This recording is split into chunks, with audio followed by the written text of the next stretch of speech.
Estamos começando mais um Bar Talks, o podcast que é a voz do bartender em todo esse Brasil. O Bar Talks é uma realização do portal Mixology News e é o primeiro podcast dedicado à cultura de coquetelaria deste país. É a história do bartender sendo contada pelo próprio bartender, sem filtro e sem censura. Eu sou o Marco Della Roche e hoje vamos bater um papo maneiro com o embaixador da Campari do Brasil, Paulinho Freitas. Seja muito bem-vindo. Salve, salve, galera. Como é que você tá? Bom demais. Muitos não lembram mais, mas o Paulo foi bartender de grandes bares no Rio de Janeiro, né? Terras cariocas. Conquistou prêmios importantíssimos e aí ele resolveu enveredar-se pelo caminho da indústria de bebidas, enquanto passou a cultuar uma bela barba que o acompanha desde sempre, não é? Foi as férias que eu me dei da hotelaria, né? Que hoje em dia bartender já começa a poder trabalhar, não pode, né? Mas deixam trabalhar de barba. Eu, hoteleiro, tinha que ser bundinha de neném todo dia, barba todo dia antes de entrar no trabalho. E aí eu saí dessa vida, eu falei, não, agora Gillette nunca mais. Então vamos começar com esse papo maluco que a gente vai ter hoje? Vamos que vamos. Bora lá, bora lá. Antes, eu gostaria de pedir a atenção de todos vocês para que a gente possa receber as bênçãos através da oração do bartender, que será dita pela penúltima vez. Sabia? Penúltima? Pois é, a próxima será a última vez que ela será proferida neste programa e será por uma pessoa muito especial. E aí a gente vai encerrar a primeira temporada do Bar Talks. Sabia que vem a segunda por aí? Já renovaram? Renovaram, o passe tá alto e vem coisa boa por aí. Você não perde por esperar.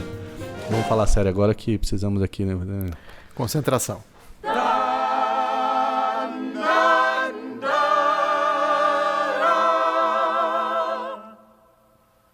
Pelo santíssimo sinal do rabo de galo redentor, livrai-nos das corote e das ais.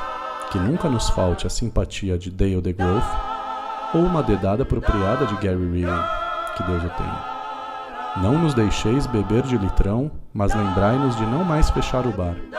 O coquetel nosso de cada dia nos dai hoje, que a graça do mestre Derivan recaia sobre nós para todo sempre, e que nos bares ninguém diga ser um mixologista, e sim barman. Muito obrigado. Então vamos começar essa...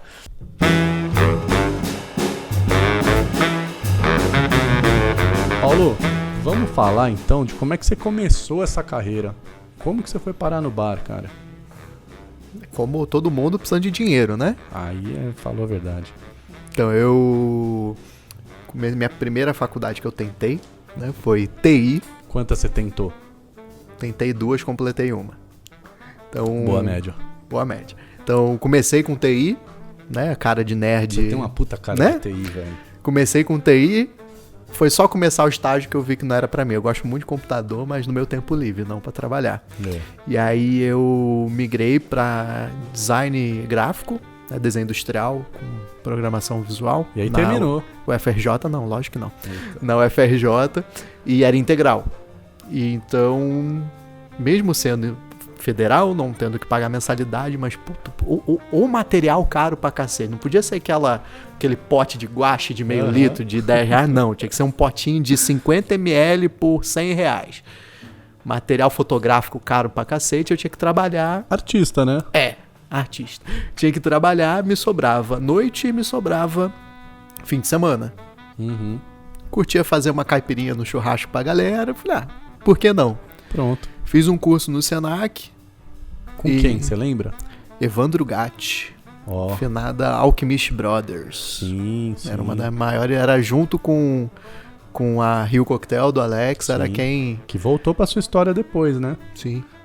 Depois você foi dar uma volta lá fora e voltou, né? Aí era quem mandava. E aí o Evandro, que era o professor do Senac... No meio do curso, ele já me chamou pra trabalhar, curtir, ganhando super R$50 por evento. 2000 e quando? 2006. Cinquentinha, devia valer o que hoje? Uns 140? Acho que nem isso. Menos. Essa era muito pouco. Aí, tipo, e aí, mesmo assim, o trabalho era aquele, né? Carregar gelo, repor história em pur de suco, cortar guarnição, era esse o trampo. E aí que eu comecei, mas, tipo, amor à primeira vista. Aí eu tive a oportunidade, quando eu fiz o intercâmbio, durante a faculdade, de trabalhar no Harrah's de San Diego e consegui, não sei como, não me pergunte como, não faço ideia, trabalhar no bar do cassino. Harrah's Bar. Não, é o Harrah's, que é um cassino. É o cassino que trabalhava o Christian Del Pet. Ele trabalhava no Harrah's de Las Vegas, eu trabalhava no Harrah's de San Diego. Você pode contar essa história de várias formas. Pode falar só assim, trabalhei no Harrah's Bar. Ponto. Aí deixa pro pessoal entender. Eu trabalhei no bar que o Del Pet trabalhou. E aí quando eu voltei, eu já não queria mais nada. Fui enrolando um pouquinho a faculdade, tranquei e comecei a dedicar total ao bar. Me apaixonei completamente. E aí depois você fez outra faculdade? Aí agora eu fiz e fechei marketing. Fechou? Fechei. Agora sim. Já poder falar de todos os termos de Bahia de escritório. Muito bom. Eu vou te falar também que eu fiz uma faculdade só. Saí no 7º semestre, cara, acredita? Faltava 4 meses pra eu terminar. Eu não aguentava pisar mais um dia naquele lugar. Mas desenho industrial sai no 6º, pô. Tamo quase junto. É isso. Mas tava muito perto. Mas foi uma decisão acertada. Eu precisava fazer aquilo e foi... Às vezes você sente, né? Que você fala, não interessa quanto que vai custar isso aí, eu vou embora. Se você sabe da sua verdade, se você não pode ser tipo aventureiro. Tô de saco cheio, vou sair pra quê? Sei lá, só tô de saco cheio. Mas no caso, birra, né? Tô de birra. Eu sabia. Sim. Minha mãe completamente contra, obviamente. Lógico. Mas, tipo, não. Tenho um caminho, sei que posso chegar em tal lugar. Então, vou focar nisso e vou tocar. E aí você foi parar lá no Bar do Copa, cara. Como é que foi essa trajetória até o Bar do Copa? Que foi um momento bem marcante aí pra coquetelaria carioca dos últimos anos. Sim, até então eu só... O cenário geral, assim, da coquetelaria, né? Nesse momento do Bar do Copa foi incrível. Até então eu só trabalhava com evento, tive essa passagem de intercâmbio. E aí uma coisa que eu fico revoltado, aí é minhas picuinhas. Não pode falar, ninguém tá ouvindo aqui não. Dificilmente eu falo que eu trabalhei fora. Sim. Sabe por quê? Porque, tipo, cara, eu trabalhei 3 meses no service bar do cassino, ou seja, só quando eu tava tirando folga de alguém que eu atendia o cliente direto, que eu ia pro outro bar, mas na maioria das vezes eu trabalhava no service bar. Só atendia garçonete. Sim. E eu trabalhava no almoço. Então, era Cuba Libre, era o vodka cranberry, vodka tônica, gin tônica, era isso que resolvia. Bar, né? Era isso que resolvia. Sim. Só que tem a galera que, tipo, não, porque eu trabalhei fora. Puta, eu falo isso direto e o pessoal não entende. É tipo, não, fiz intercâmbio, ponto. Ninguém fala. Podia muito bem falar, não, porque eu trabalhei no bar do Christian Del Pet. Eu te conheço há quase 10 anos e eu só fui descobrir que você trabalhou em San Diego hoje, quando eu fui fuçar sua vida inteira, pesquisando pra saber o que eu ia falar aqui. E a gente até falou isso em algum episódio. Eu tenho uma teoria de que existe mais boteco e padaria nas cidades desenvolvidas a coquetelaria do que bar bom. Sim. Então não adianta vir com esse papinho que trabalhou em Londres. Me fala onde você trabalhou. Que a gente, hoje em dia é mais fácil porque você abre o Instagram na hora. Se você vê lá um pão na chapa na foto de destaque do bar, você já entende. Tudo bem, não é demérito nenhum, mas pelo menos vamos criar um cenário mais realista, né? Então eu também concordo com você. Então quer dizer que você trabalhou no bar do lado do Christian Del Pet, né? Quem dera. Não, porque nessa época... Não, quando eu tava lá, eu fui pra Vegas, né, de turista. Eu parecia... Sabe criança em loja de brinquedo? Era eu na frente do Christian. Tipo, ele trabalhando tranquilaço ali, pá, jogando garrafa. E eu tipo assim... Eu quero um drink. E ele fez lá, tipo... E aí foi legal, porque aí ele perguntou, tipo, ele viu que eu não era, de onde é que você é? Aí eu falei que era do Brasil. Aí ele... Pô, tô do Brasil, conhece o Diego, né? O Diego Dilon, né? Sim. Que a gente tinha competido junto. Pô, Diego, não sei o que, pá. Eu falei, não, conheço o pessoal. Aí, pô, ficou trocando ideia um pouquinho ali. Eu, tipo, a criança viu o ídolo, não te pegou? Eu comecei no Flair, né? Eu comecei no flare. Caramba, quem diria? Essas fotos você apagou do seu Instagram. Olha só o que a gente descobriu aqui. Comecei no flare. Fazendo evento, né? Fazendo evento. Lá no Rio. É porque eu nunca foquei no exibição. Sim. O meu foco era o que chamava na época de working flare.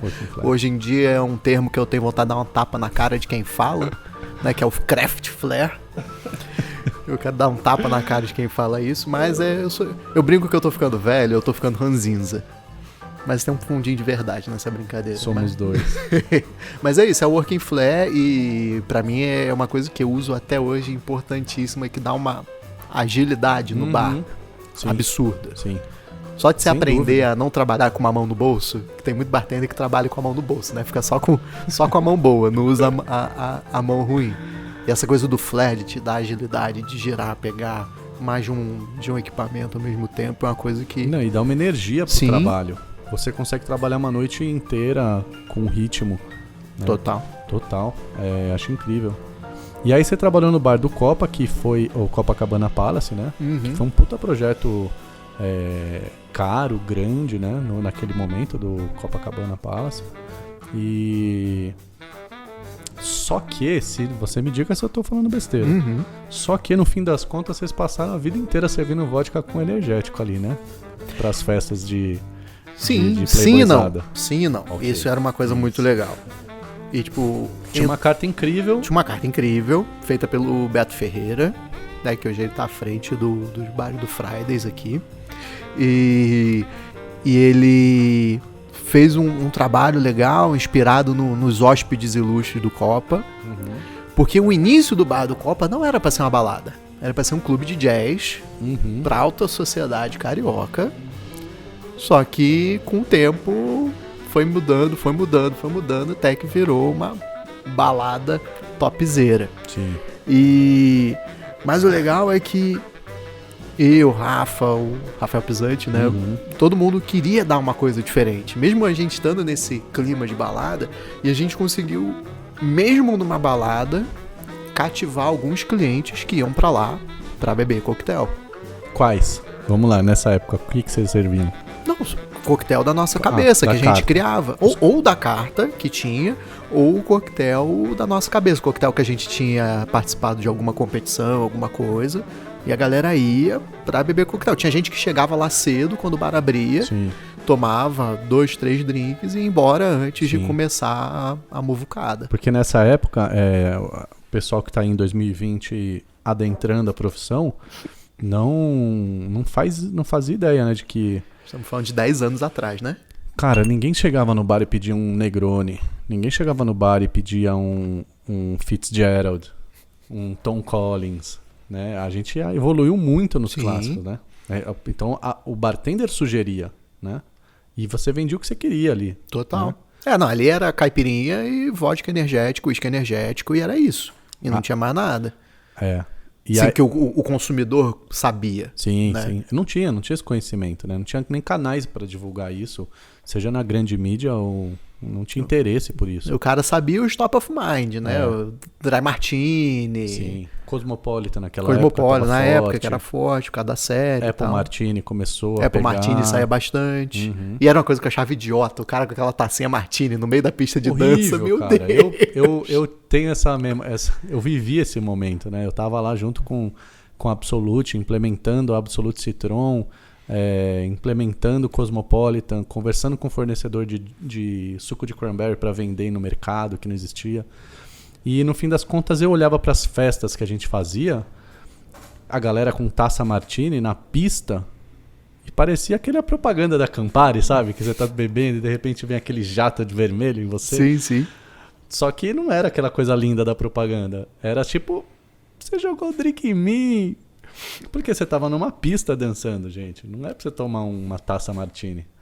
E aí você saiu do bar do Copa e você foi parar num lugar bem diferente, né? Que é o Astor. Diferente de ambiente, mas de pauleira igualzinho. Pauleira forte. Pauleira mas igualzinho. Era caipirinha no copão, né?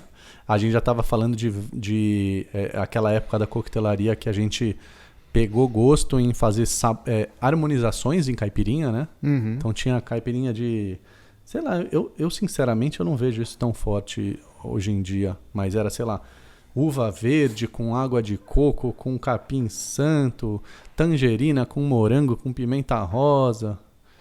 Essas coisas, Era né? salada de fruta, né? Eu adorava quando chegava a comanda com 5 frutas diferentes. Aí eu chamava o garçom e falava assim: pega um baldinho de gelo pra mim. Ele, pra que você quer? Pra eu fazer a caipirinha. Porque só num balde pra caber tanta fruta que você quer servir pro cliente. Porra, não dá. E é muito louco, né? Porque é isso, o cliente ele não sabia o que ele queria pedir, então ele fazia uma salada de fruta para personalizar o pedido, né? Uhum. Ele queria mesmo era álcool, doce e frutado. Mas o legal do Astor nessa época é que o Astor, assim como o Bar do Copa em 2009, quando o Astor também abriu, também foi um divisor de águas. Né? Primeiro pela questão do, por mais que eu seja carioca, a questão do serviço, né? Tem toda a dinâmica, né, de serviço que todos os bares da CTC têm. E o chopp. Que é um trabalho incrível. E o chopp. E o chopp com meio a meio, né? Metade chopp, metade colarinho pro carioca. Acostumado aí no Jobi, chopp zero colarinho. E ninguém aceitava. E com o tempo, e conversando, e mostrando. E também foi legal, porque foi nessa época, nesse ano, que o Astor lançou a primeira carta de gin que se tem notícia no Brasil. É verdade. Né? Que foi uma carta de gin tônica. Sim. Né? Então, o que era legal do Astor era, o Astor são 250 lugares sentados no Rio. 250 sentados. É muita coisa. Muita coisa, pauleira monstra. Só que tinha esse equilíbrio de chopp, caipirinha e coquetel. Tipo, a gente puxava relatório no final do mês, era igual. O mesmo número de caipirinha vendia de outros coquetéis. Sim. Isso que era bem legal. Porque o Astor e o Sub já existiam aqui em São Paulo, né? Já existiam tinham nascido, em São Paulo, sim. E já estavam trazendo um interesse, né? De coquetelaria. O cara já sentava no Astor do Rio e falava assim, deixa eu experimentar, deixa eu confiar nesses coquetéis dessa galera aqui. Sim. É impressionante. E era uma época muito gostosa de trabalhar, que era o principal diferencial da cena do Rio para a cena de São Paulo naquela época, é que São Paulo ainda estava numa época que ninguém trocava receita, ninguém falava nada, todo mundo guardava seus segredos a 7 chaves, e no Rio, eu lembro de viajando com o Diego Barcelos, com o Alan, com a galera, para disputar alguma competição em São Paulo. No avião, a gente trocando ideia dos drinks da competição, do que a gente ia fazer. E era uma coisa super natural pra gente. E quando chegava alguém no Bar do Copa, tomava um coquetel que gostava. A primeira coisa que eu fazia era, vai lá no balcão do Astor, fala com o Marquinho, fala lá com o Marco Neia, fala que você bebeu esse drink aqui comigo. Sim. E aí quando ele chegava lá, o Marquinho já sabia o que fazer, falava, agora... já tomou o drink com o Paulinho? Vai lá no Mr. Lan, toma um drink com o Diego. Fala que você tomou isso aqui. Sim. Aí o Diego mandava pro Paris, lá pro Alex. Então isso era muito comum pra gente. Sim. E eu acho incrível porque, assim, a gente tem relatos, né? Bem pouco registro, mas relatos de que a onda desse, sei lá, do que é o craft de hoje em dia... da cena de bartenders modernos, do que a gente chama também em alguma forma de mixologia, né? Essa cena das criações, os novos bares, ela vem de Londres e Nova York e ela está muito enraizada nos encontros, reuniões e troca de informação entre os bartenders dessa cena, né? Então a galera de Nova York que ia visitar os lugares, quem podia ia para Guadalajara conhecer destilarias, quem podia ia para Europa e trazia livros, trazia bebidas, colocava na mesa de um bar, chamava os bartenders e conversavam. Sentavam para trocar livros, informações, né? Mesma coisa em Londres, com Escócia e outros países. Sim. E a gente está falando de uma época que não existia Instagram. Exato. Facebook era um negócio muito embrionário no Brasil. Sim. E aqui a gente só usava Orkut, e Orkut era só brasileiro que usava, então não tinha esse intercâmbio lá fora. E pra mim essa é a ruptura mesmo, porque aí parece que você aprendeu tudo o que você precisava, mas você não encontrou a pessoa pra conversar. E eu vi acontecer essa cena no Rio mesmo. Eu já estava saindo do Rio, né? Eu tinha voltado a morar em São Paulo, mas era nítido que tinha uma coisa acontecendo, né? Era um período de ascensão da coquetelaria no Rio, que passava por um período antes bem difícil, bem restrito. O público não tinha interesse em coquetelaria e não tinha bartender preparado para isso, é um fato. E aí a gente vê uma cena surgindo, bares, bartenders, escolas, prêmios nacionais indo direto para o Rio de Janeiro, para os bartenders. E de repente, por algum motivo, na minha opinião, a gente teve uma retração. Parece que uma bolha estourou, muita coisa retrocedeu. E queria entender com você o que você acha que aconteceu nesse momento, até para que a gente possa refletir aí sobre isso e ver, hoje em dia, em alguns lugares volta a acontecer uma cena de expansão, né? O Rio de Janeiro eu acho que passa por um momento de novo que começa a se organizar com expansão, os nomes se conectando, permitindo que os novos bartenders estejam juntos também, dessa troca de informação. Mas como é que a gente evita isso, né? Então, no Rio, é uma coisa que eu fiquei muito triste na época, é uma coisa que até hoje eu converso muito com o Diego, né? O Diego Barcelos, que basicamente foi uma bolha que estourou, de certa forma, porque foi meio que tudo ao mesmo tempo. Primeiro foi o Diego, foi para a indústria, foi para Pernod, aí saiu, né, do Misterlan, indo para a indústria. O Alan saiu do Fasano, indo para a indústria também, foi para o Nordeste. Aí o Rafa voltou para São Paulo, né, o Pisante voltou para São Paulo. Eu fui para a indústria, na época, né, fui para a Diageo. Então ficou, tipo, todo mundo saiu ao mesmo tempo. E a gente esperava muito que a galera que estava ali começando, porque era uma época que o Rio ganhava tudo. Tipo, até o Mesquita ganhou Prazeres da Mesa. Como assim alguém do Rio ganhou Prazeres da Mesa, que era totalmente fechado em São Paulo? Sim. Tipo, Alex ganhou Prazeres da Mesa. Eu ganhei World Class, ganhei Absolute, Diego ganhou Grey Goose, ganhou Amarula. Pisante levou Pisante também. ganhou Havana. Sim. Tipo, era tudo do Rio. E assim, e o que a gente não ganha. E não era Tinha tipo um só frescor não era só, acontecendo tipo, ali no Rio. um ganhava, Rio, era primeiro, segundo, terceiro. Era tipo Rio. E a gente esperava muito que a galera que tava começando visse isso e tipo, caraca, que irado. Deixa eu fazer uma pergunta aqui, uma pausa no seu raciocínio. Você acha que vocês não estavam começando naquela época? Como assim? Embora com prêmios e tudo mais, e colocando no espaço, mas hoje, em 2020, com essa nossa maturidade aqui um pouquinho mais... vocês não estavam começando aquela época, de fato? Engatinhando, Total. Né? Porque eu fico pensando nisso, a gente fala, tem uma galera começando atrás da gente, mas a gente também está começando. Sim. Não, mas o que eu digo é assim, que a gente esperava muito que o pessoal do Rio visse isso, porque sempre teve aquela, São Paulo, nessa rixa eterna. A gente esperava que a galera do Rio visse e falava, não, o Rio também tem, sabe, tem potencial. Tipo, todo mundo tá ganhando. E meio, assim? não, os bartenders começando, e meio que morreu. Por que morreu? Não faço ideia. Eu tenho uma teoria que a indústria ela ajudou a desmontar esse movimento. Eu tenho outra teoria que não tem nada a ver com a indústria. E só para concluir, e que a indústria precisava de fato desmontar isso, porque tinha cargos a serem preenchidos e... nesse sentido sim, total. E vocês estavam começando esse momento, você não vai contratar o cara mais caríssimo de São Paulo para um cargo que você tem um cara bom com possibilidade de você moldar e mais barato talvez, naquele momento, em ascensão. Sim, não, e aí, isso ó, sim. Rapa. Mas isso a gente tem até hoje, a gente tem uma carência de profissionais no mercado absurda. Mas os espaços da indústria já foram preenchidos. E a gente deu a gente acendeu os profissionais bons a uma faixa etária que antes era 25 a 30, quando não 20 a 30, agora a gente está falando de 30 a 40. Se você for pegar os nomes mais relevantes do mercado hoje, eles estão de 30 a 40. Então é mais difícil para um cara de 20 a 25 chegar, pisar e falar assim, não que ele fale isso, mas a mídia e o mercado dá esse status para ele. Porque você precisa falar de gente do tamanho de Mesquita, Spencer, D'Agostino, Márcio, Fábio e tantas outras pessoas aí que não cabe falar. Mas tem um outro lado também, porque nessa época, por mais que a gente estivesse começando, e concordo, a gente estava super engatinhando ainda, a gente meio que já estava no ápice do que poderia conseguir no bar. Sim. E a indústria Sem dúvida.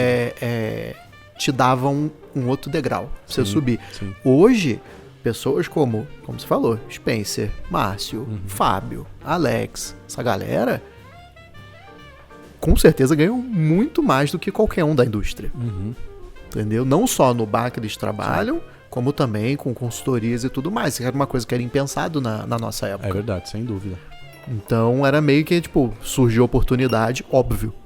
Que, Hoje o bar que a gente compete vai. com a indústria, né? Você não tira alguém da barra fácil. Não. Você precisa ter um plano e um salário pra pagar Total. bem dado. Mas a minha teoria, até ela vai junto com a sua, e é uma coisa que eu sinto falta até hoje, é que quando você pensa Europa, principalmente Londres, quando você pensa Estados Unidos, principalmente Nova York, você tem nitidamente mentores. Né? Você tem Dale DeGroff, que foi mentor da Audrey Sanders, e a Audrey foi mentora de um monte de gente. Sim. E você consegue ver esses mentores. Concordo por essa questão da escassez de vagas, né? As pessoas pulando etapas. Sim, sim. Quais são os mentores do Brasil? Exato. Eu não, sabe, tipo, mentor assim mesmo, de pegar o cara pela mão, até as pessoas que poderiam estar nesse papel hoje, por terem agendas diversas, não estão dentro do bar para mentorar. Sim. E aí eu acho que isso foi Perfeito. muito, porque a gente que estaria nessa posição de mentorar, de pegar a pessoa pela mão e vem Sim. cá, deixa eu te ensinar como é que trabalha, como é que vai, mostrar ali o caminho das pedras, nós, tipo, fomos para a indústria, a gente simplesmente desapareceu, né, da barra Sim. ali. E aí, com certeza, por mais que as pessoas estivessem olhando pra gente, vendo, nossa, dá pra gente chegar lá, faltou como é que a gente chega. E é muito louco, né? Não sei se vocês estão ouvindo aí, estão acompanhando o nosso raciocínio aqui. Tô olhando pro Paulo aqui, tá incrível esse papo. A gente que passou por isso tem essa leitura do mercado, mas é muito nítido pra mim como hoje a gente pode ver que a indústria não rouba mais os grandes nomes do bar. Os grandes nomes do bar, eles podem fazer um plano de carreira de longo prazo no bar. Eles não precisam sacrificar uma paixão que tem e um desenvolvimento incrível que tem para ter um futuro um pouco mais próspero e mais seguro. E aí a gente vê um cenário pronto para que a gente, de fato, na minha opinião, entenda que a gente está vivendo a fase de mentoria. De fato. Eu sinto isso. Agora o cenário está montado. A escada que existia antes de vai para o bar, convence o seu gerente que você pode ser chefe de bar, convence os on-trades que você pode atender a indústria, vai para a indústria, convence o seu diretor que você pode ser um cara. E aí você se distancia do bar. Hoje você não precisa fazer. Você pode manter a sua carreira dentro do bar, se tornar experiente nisso e se tornar relevante nisso. Embora eu tenha trabalhado 4 anos e meio em bons bares da época de São Paulo e Rio de Janeiro, eu me distanciei em coisa de 4 anos quando eu fui para a indústria. Ninguém sabia que eu tinha trabalhado em bar mais. E hoje você vê figuras aí como o D'Agostino, que ficou 18 anos no mesmo balcão, foi mentor para muita gente. O Spencer, com essa cultura de ficar anos e anos atrás da barra. O Serrano, que ficou por tanto tempo atrás da barra. Né? E vários outros nomes aqui que a gente poderia falar.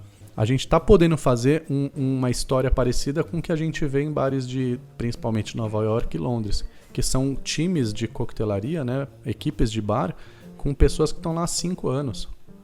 Né? Você vê um chefe de bar que está lá há 5 anos e a equipe dele está há 5 anos com ele.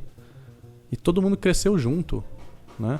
Então eu sinto que a gente está próximo a esse momento, de permitir que as pessoas não tenham que sair do bar. O plano de carreira está ali. Sim. Concordo. E até porque agora a gente começa a ter chefe de bar de verdade, né? Porque na nossa época o chefe de bar era o barman que contava estoque. Quando contava. Quando contava.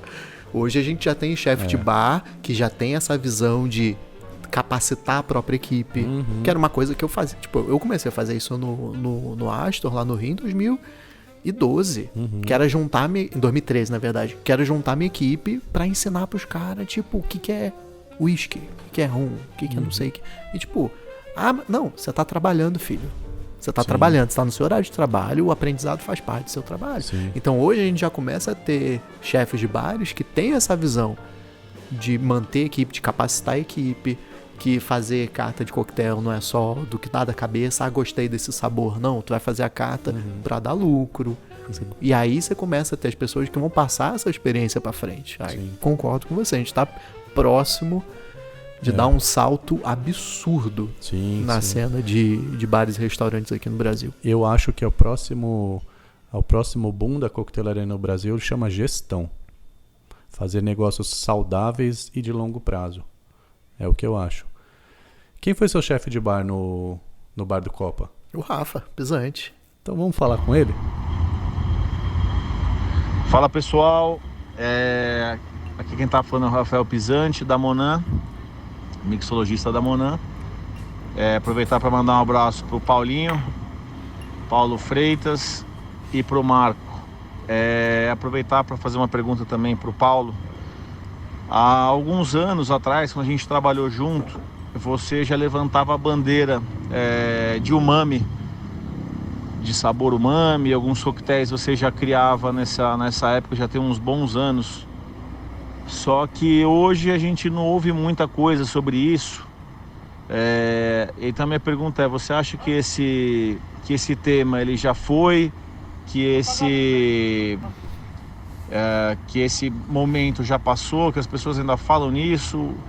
Queria entender um pouco qual que é o seu posicionamento sobre esse assunto. Valeu, um abraço. Valeu, grande Mano Pisa. O Dom Juan do Bar do Copa. Nossa, meu Deus, se a gente começar a falar disso vai dar ruim.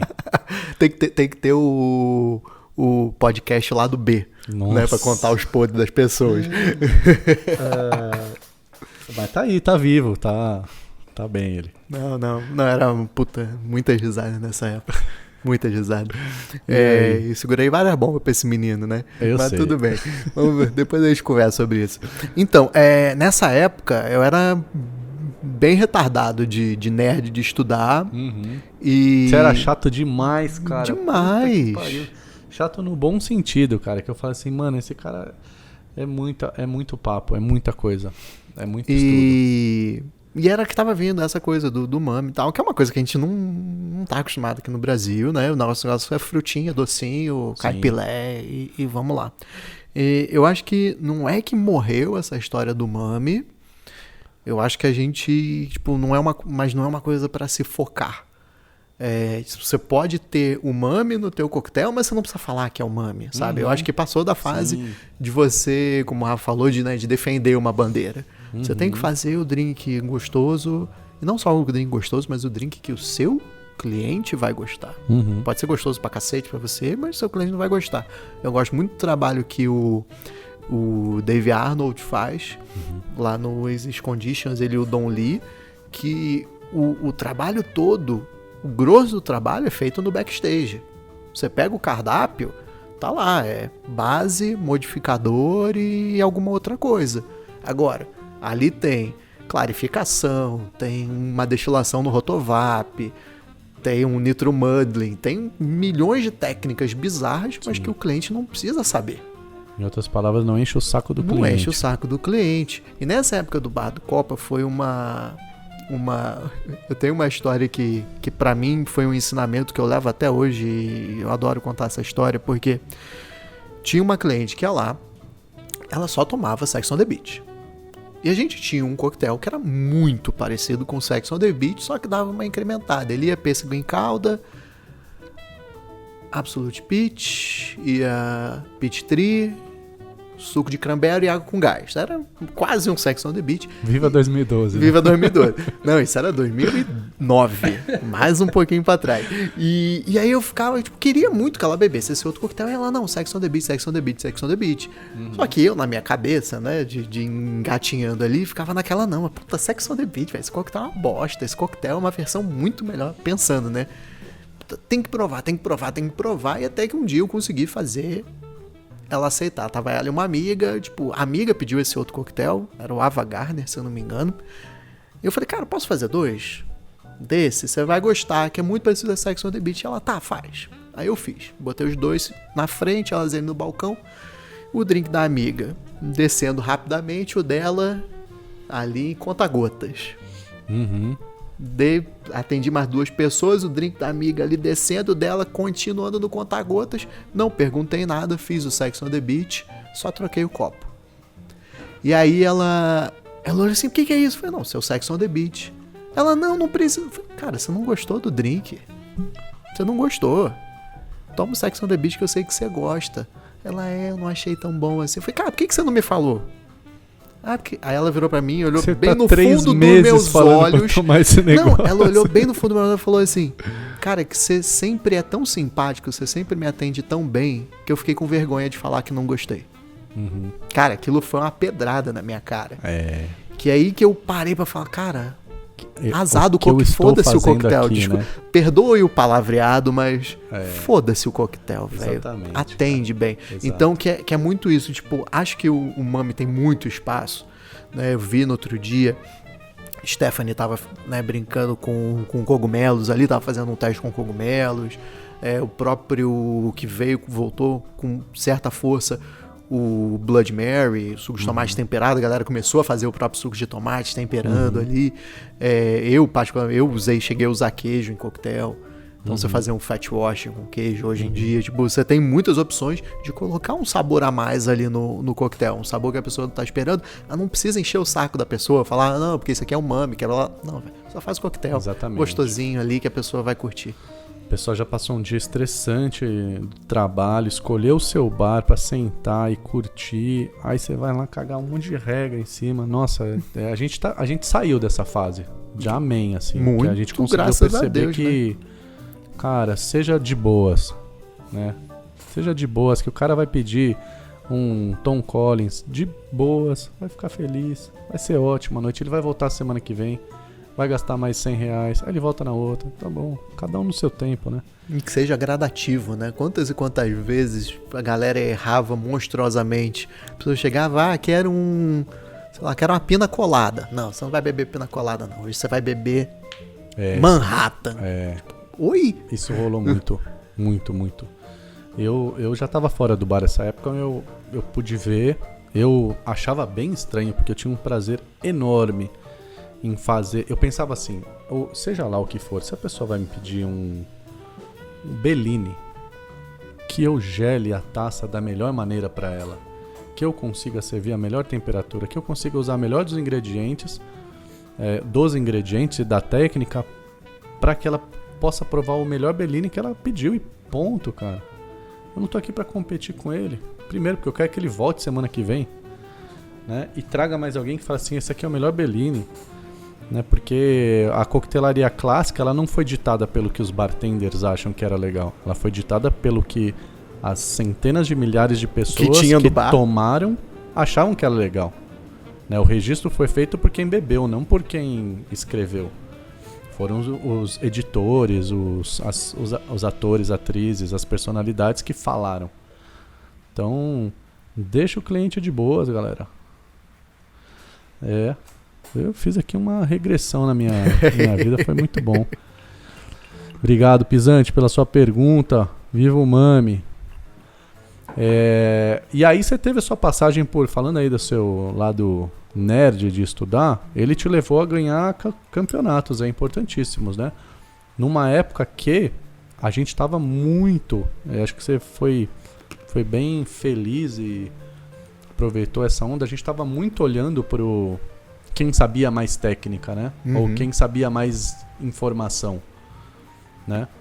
Sim. E aí você levou o World Class 2012. Depois na sequência quem ganhou foi o Diego, né? Diego. Foi Rio de Janeiro aí levando sem fim. E depois você ganhou o Creative Drinks da Absolute em 2014, né? Foi conhecer Kirrostad. Como é que chama essa cidade? Kirrostad. Você foi pra essa aí que eu falei? Não. Aarhus você foi, né? É bom demais. Lá Aarhus na e Suécia. depois Estocolmo. Como é que foi essa experiência de campeonato aí? Numa época que também as pessoas já estavam começando a falar que não queriam disputar mais campeonato, Sim, sim. né? Tá tipo, não, porque não competir esse negócio aí. Já tava começando a rolar um campeonato, bartender de campeonato, né? Não tinha essa coisa? Primeiro que pra mim são duas coisas completamente diferentes. Sim. Bartender de campeonato é uma coisa, bartender de balcão é outra. Você pode fazer os dois? Óbvio que você pode, mas tem muita gente que é excepcional em campeonato, que é aquele cara que estuda, decora o texto, faz tudo certinho, porém, bota ele atrás de um balcão, o cara nada monstruosamente. O cara não sabe atender, não sabe deixar o cliente confortável, não sabe fazer uma venda sugestiva, não sabe nada. Que é a rotina, né? Que é a rotina. É. E você tem caras que são excepcionais no balcão, que é aquele cara que você senta na frente dele, cara, mulher, né? Você é aquela pessoa que você senta na frente e você passa 5 horas na frente da pessoa e parece que foi 15 minutos. Sim. Aí você pega essa pessoa para disputar um campeonato, Não sai nada. não sai nada, treme, porque tá ansiosa e tudo mais. Eu não posso falar tremer porque eu era tremedeira total, né, na veia. Mas é isso. É porque nessa época tinha muito isso, tipo, se você ganhou um campeonato, você é um bom bartender. Sim, Né? sim. E aí essa coisa da galera começar a querer sair do campeonato era muito uma repúdia a isso. Sim. Né? Não é, se eu não ganhei campeonato eu sou ruim. Não, lógico que não. É porque tinha a máquina da mídia ali, né? Levantando os nomes, né? Sim. Natural, aconteceu, vivemos isso. Mas as marcas eu tinha uma expressão para isso que era assim: você vai colocar o boné da marca, né? Ou seja, você empresta a sua personalidade para a marca, para ela fazer o que quiser com você, e ano que vem ela passa o seu boné para outro. Mas ao mesmo tempo essa troca era justa porque antes desse campeonato você era muito menos. Uhum. Em imagem, em valor no mercado e tudo mais. E então foi uma experiência bem interessante aí que a gente viveu. Hoje eu acho que os campeonatos melhoraram muito, aprenderam a ser melhores campeonatos. 2012 por aí a gente estava vivendo um momento que as marcas elas não estavam se preparando para fazer um bom serviço ao seu cliente competidor, né? Então você via campeonatos com juízes estranhos, regras mal escritas, e Você não tinha juiz técnico, né? Era 100% juiz mídia. Juiz alguns mídia. campeonatos, 100% juiz mídia. Você tipo, cara, pra quê? Exatamente. E hoje em dia a gente tem um cenário bem mais legal, né? Bem mais legal. Uma coisa que pra mim era excepcional de campeonato era muito mais difícil de viajar, né? A gente não tinha tanta verdade. facilidade de viajar. Então, o campeonato, eu adorava disputar campeonato Sim. pra ver as pessoas. Eu fazia isso também. Tipo, um cara que é meu irmãozão de paixão, o Igor Bispo, Uhum. lá de Curitiba. O Igor eu conheci em campeonato. E não tinha como eu ir pra Curitiba, assim como não tinha como ele vir pro Rio, a gente se encontrava em campeonato. E era, tipo, trocar ideia do ano inteiro Sim. naquele campeonato. O Igor, Luciano lá de Recife Sim. também. É uma galera que, tipo, que eu conheci Sim. em campeonato. E a gente tinha os campeonatos pra se encontrar, pra trocar ideia e tudo mais. Sim. Pra mim, essa época de campeonato era incrível por isso. Sim. E aí você saiu da Barra, foi para a indústria e você passou alguns anos na Diageo e agora você segue, já tá há alguns anos na Campari, né? Eu vou completar meu 2º ano em maio Aí, agora. tá vendo? Como é que foi essa transição para você e fazendo um bom resumo, o que você vê de prós e contras nessa troca? Então, pra mim, primeiro é o choque do mundo corporativo, né, que é completamente diferente.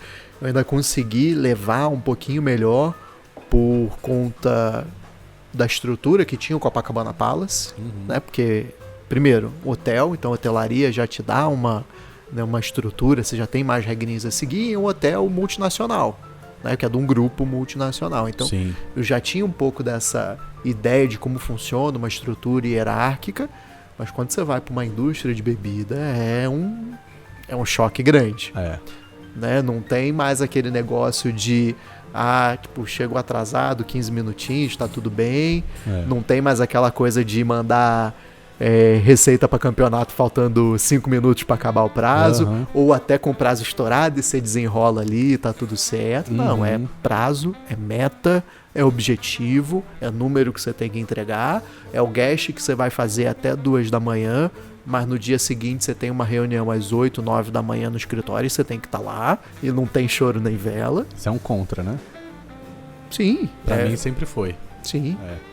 Eu lembro uma que eu tive uma reunião por telefone. Era eu, um camarada da Colômbia e uma mulher que tava na Grécia. Pra mim era às 6 da manhã, pro camarada da Colômbia era às 5. Pra mulher da Grécia era meio-dia. Aham. E ela tava super de boa. E aí ela com um sotaque bem zoado, falando baixo, eu ali focado pra entender. E eu meio do aham. Aí tem uma hora que ela parou assim e falou assim: deixa eu te perguntar, você não tá muito empolgado com o projeto ou foi a sua noite ontem que foi muito longa? Aí eu respirei fundo, isso em inglês, né? Eu respirei fundo e falei: não, então é realmente ontem eu tive um evento que foi até um pouquinho mais tarde, mas hoje ainda são agora 6h20 da manhã aqui no Brasil. Nossa.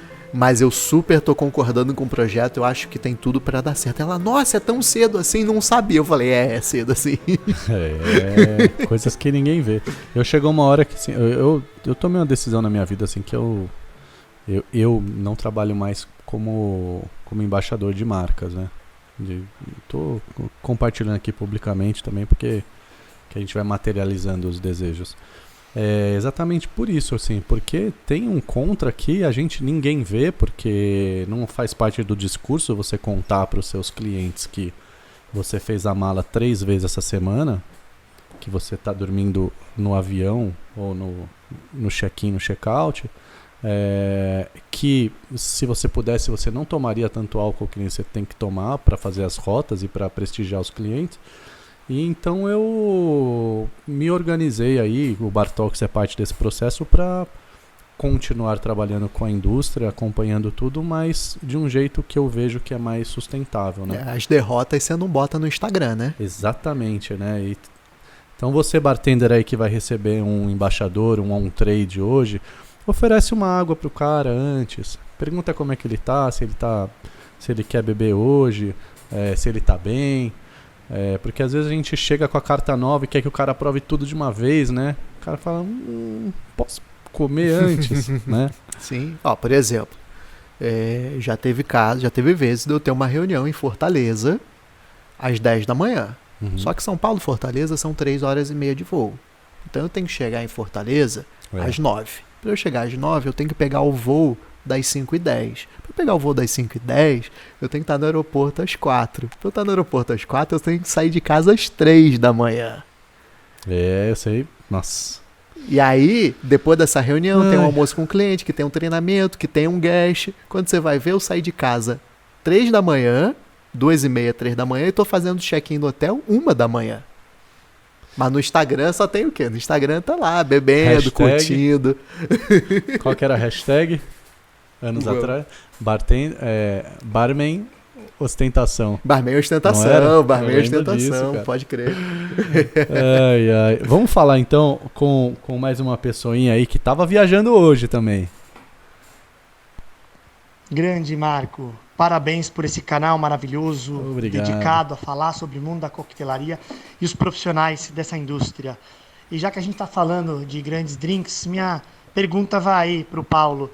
Até que ponto a gente pode ir com essas novas inovações e tendências para trazer coisas diferentes para dentro dos coquetéis dos nossos consumidores?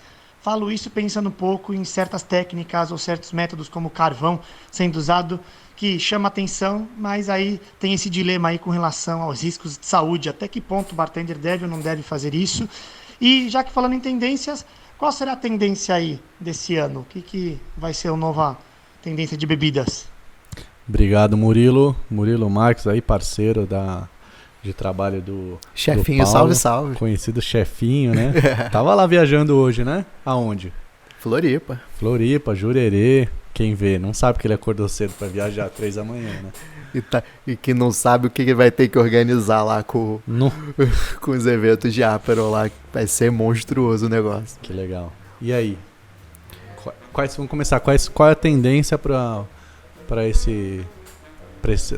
essa estação que esse cara não? Qual é a tendência para os próximos anos? Eu acho que a tendência mais óbvia gin continua por um tempo, né? Ainda a gente ainda tem uma linhazinha para queimar, mas como tudo é cíclico, os destilados envelhecidos vão voltar à tona, vão começar a ter mais destaque em cardápios, coquetéis, né? O bourbon no mundo inteiro vem crescendo bastante. Uhum. Eu falo isso há muito tempo, cara.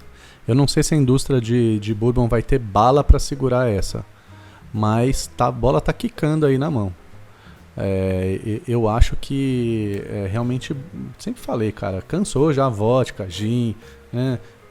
O pessoal quer voltar pra história, pra sabor, pra pancada de sabor. Sempre achei. Então que bom que você tem a mesma opinião. Sim, sim. E acho que, né, que o Mori perguntou, né, de técnica. Eu acho que é a mesma coisa que eu falei respondendo o Rafa. Acho que a técnica tem que cada vez aparecer mais, cada vez as pessoas estudarem mais. Acho que barman estuda muito pouco. Uhum. E você tem que estudar muito, mas não tem que ser aquela coisa chata. Uhum. Não tem que ser aquele, tipo, chegou o cliente do balcão, puta, vem cá provar meu xarope, minha infusão de priprioca clarificada aqui não se... Velho, dá um old fashion aí, vai. Sim. Old fashionzinho, sim, simplesinho. Então acho que é isso, é técnica, muito estudo, e não é tudo, né, como eu falou do carvão, não é tudo que você vê na internet que funciona, né? Você viu aquela coisa linda no Instagram, tipo, tá, mas o que tem dentro daquele copo? O cara tirou a foto, Exatamente. Ele pode falar o que ele quiser, você não tá vendo, você não viu ele fazer, você não provou. O cara pode falar o que ele quiser que tem dentro daquele copo e é só uma foto bonita. Aquele equipamento novo de fazer a bolha de ar, né? Blaster. O bolha de sabão. Nossa, parece que a gente voltou pra 2013, cara. 2014, mixologia molecular. Né? E aí você começa com algumas coisas, tipo... Será que a gente vai voltar pra esse... Sempre. A moda é cíclica, né? Você roda e volta pro mesmo lugar. Um pouquinho diferente, mas mais no mesmo lugar no eixo ali. Mantendo um pouquinho pra cima, um pouquinho pra baixo, mas o eixo ali tá certinho. Por exemplo, o carvão que eu falo. Tipo, eu sou um grande defensor para as pessoas pararem de usar carvão. Porque muita gente briga comigo por causa disso, mas tipo, que a galera faz as coisas sem estudar. Tem o Cocktail Safe, que é um site organizado pelo cara do Alcademics, que é muito isso, de pegar os ingredientes que podem ter não é que a pessoa vai beber um drink de carvão e vai morrer. Lógico que não. Mas, por exemplo, uma coisa que ninguém vê, que a desculpa do bartender é a seguinte: se o cara toma remédio, o problema do carvão, na maioria das vezes, é acabar com o efeito de um remédio, é cortar o efeito de um remédio. Se o cara toma remédio, ele não devia estar bebendo.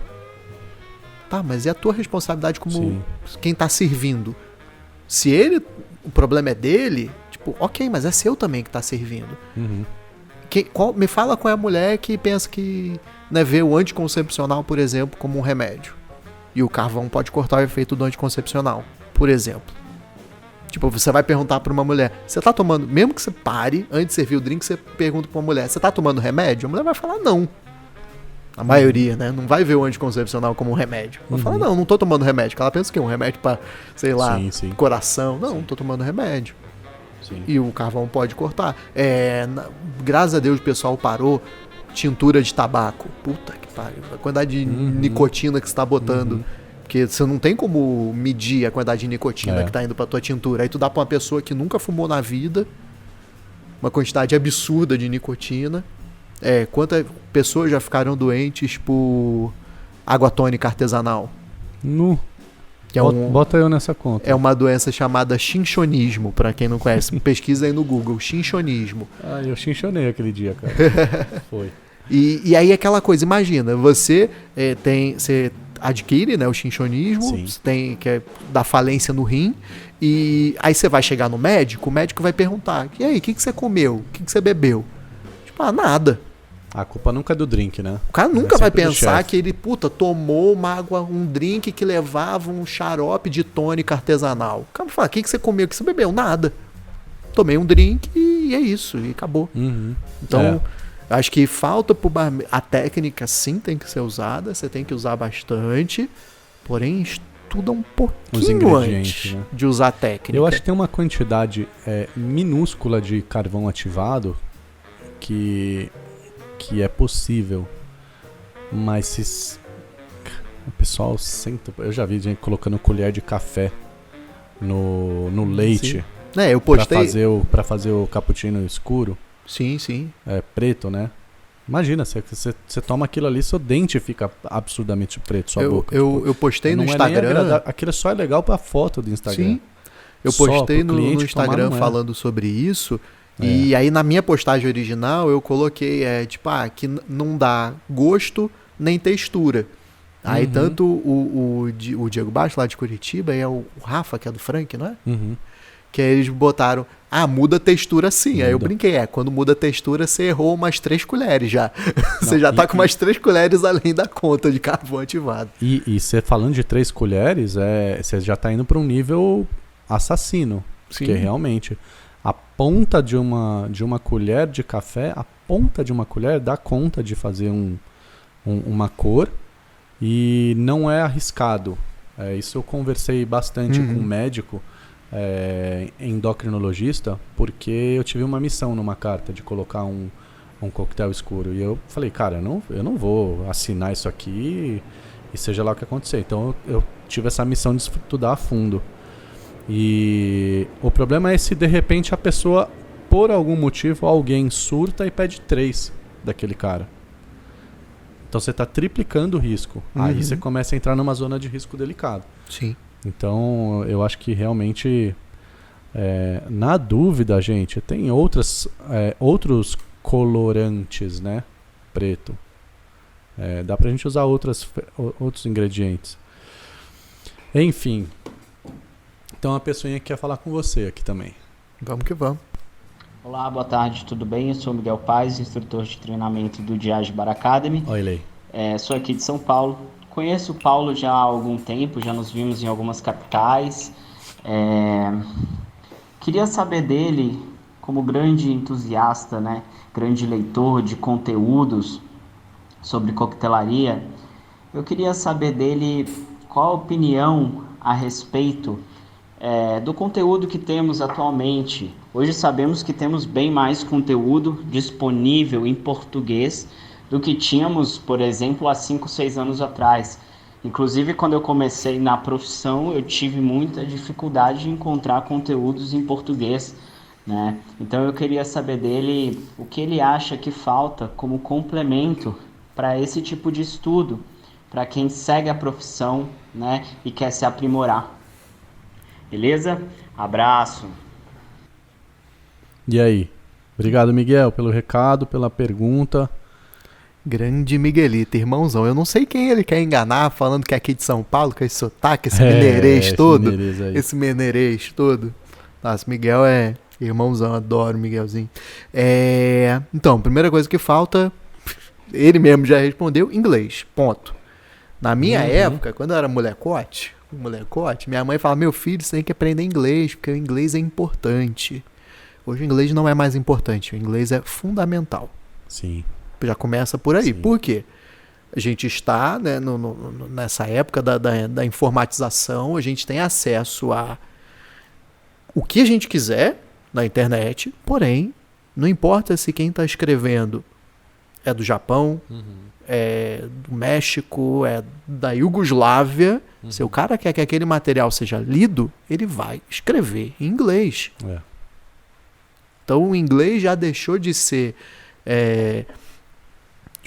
importante há muito tempo. Hoje eu considero que o inglês é fundamental. Então a primeira coisa a porta de entrada, né? A porta de entrada é inglês. Você vai se abrir não só para o conhecimento, mas também oportunidades de ir para fora, de sair, de fazer um curso fora, de quando você ganhar uma viagem, por exemplo, você ganhou um campeonato, ganhou uma viagem, e aí você não fala inglês. Você vai aproveitar, sei lá, 15% da viagem. Aí você vai parar você tá lá, né? Como foi agora a viagem lá do Behind, lá pro Kentucky. Aí você tá no bar do cara, o cara foda, puta, tu tá de frente pro Ed, pro Jimmy Russell. Você não fala inglês, você faz o quê? Vai na mímica? Sim. Então hoje o inglês, acho que é isso, o inglês é fundamental e de novo, as pessoas procurarem e não se satisfazer com a primeira fonte que encontra. Hoje já melhorou bastante. Antigamente, né, quando eu fazia esses treinamentos com a minha equipe, eu já não chegava e ensinava. Eu falava, ó, semana que vem a gente vai aprender sobre o destilado X. Pesquisem e me tragam informações. Vocês vão me ensinar o que é esse destilado, que eu queria que as pessoas pesquisassem. E aí o cara entrava no primeiro site que via, e era um negócio completamente zoado, porque era em português, o cara não tinha inglês, então ele só procurava em português, era uma informação completamente capenga, e aí eu tinha que fazer o trabalho e falar, então, 2 trabalhos, um ensinar o certo, e o segundo trabalho ensinar o cara a pesquisar. Exato, eu concordo. Eu sinto que uma coisa que é importante de ser falado é que, assim, você não se torna especialista em uma profissão com conteúdo cultural, com conteúdo de entretenimento que a internet te dá. E aí eu falo a gente tem sites incríveis no mundo de coquetelaria, né? Mas ele não tá ali para te formar. Ele tá ali para te informar aleatoriamente sobre um assunto.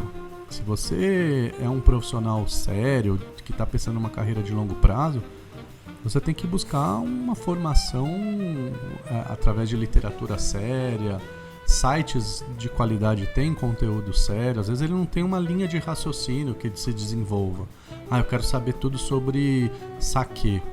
Às vezes ele vai te dar um post interessante, mas ele te deixou várias lacunas de informação que você precisa preencher com um livro, Sim. com um curso, com um conjunto de conteúdos, né? Então eu sinto que a gente, por não ter uma formação oficial, acadêmica de bartender, a gente fica muito dependendo do que a indústria do entretenimento, né, na internet entrega. A missão e eu falo isso com o olhar de quem está sentado no Mixology News há 12 anos e olhando sempre em evoluir o máximo que eu posso. A indústria do entretenimento da internet, ela não tá para te formar, não é a missão dela. Então vai buscar formação mesmo no que você quer, né? Com tantos cursos bons e ruins que tem aí. Sim. Então a pergunta nem foi para mim, né? Mas eu tô respondendo aqui. Não, mas a gente tá aqui batendo papo, pô. Procura ver o conteúdo da internet como um suporte, um suplemento a alguma coisa que já está enraizada. Porque aí você também pode analisar o conteúdo que está vindo ali, qual é a qualidade, se faz sentido ou não. Não, e agora também, é que assim, também não vejo a internet como todo o mal, né? Sim. Mas você tem aí a vantagem da internet que hoje já começa, ainda tem um pouco esse preconceito, mas você começa a aparecer cursos na internet, mas aí não é um videozinho no Instagram, não é um videozinho no YouTube, é um curso montado que a pessoa montou com uma grade para pegar um tema, né, específico a fundo. Sim. E jogar ali, né? A gente tem o exemplo mais recente do Mariachi, né, do Rafa com o Bartender Mindset. A Ellen lançou agora o de sustentabilidade. Então é um trabalho que a pessoa pesquisou, comprou uma cacetada de livro, né, viu uma pó de informação, concatenou aquilo num curso para te entregar.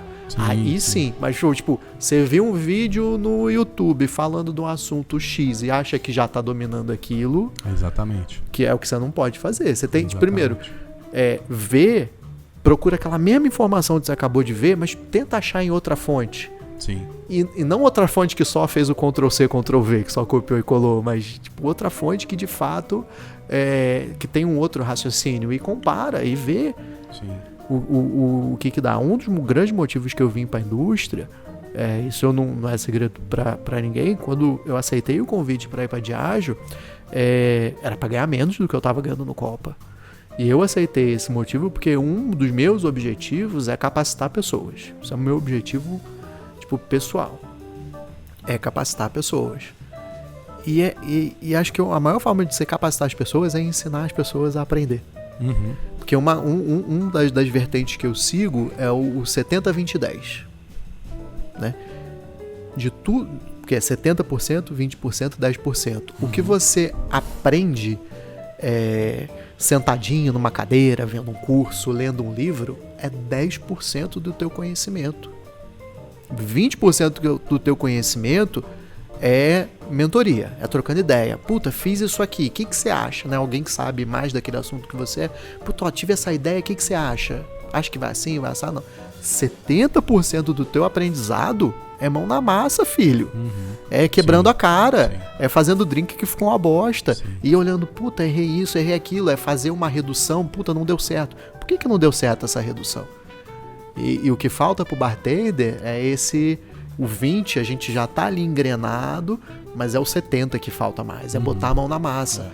E pra mim o maior exemplo disso, e o motivo que eu odeio meu irmãozinho, Marcelo Serrano, que é a espuma do Moscow Mule. Uhum.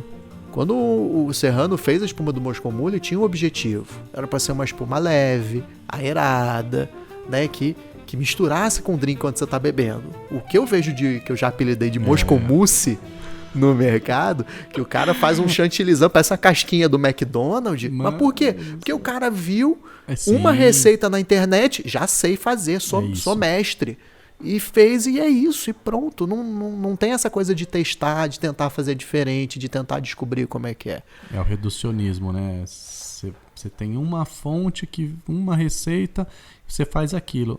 Agora, tem alguém do seu lado que tá vendo a única receita da vida, a única uma espuma que ele tá vendo é a que você tá fazendo, que já é uma cópia mal feita de alguma coisa mal feita que você viu, porque você não foi na fonte. E o Serrano tá lá, desesperado, com todos vocês aí que estão vendo, fazendo espuma de chantilly em cima do drink. Sejam felizes. Mas acho que é isso. Primeiro, inglês.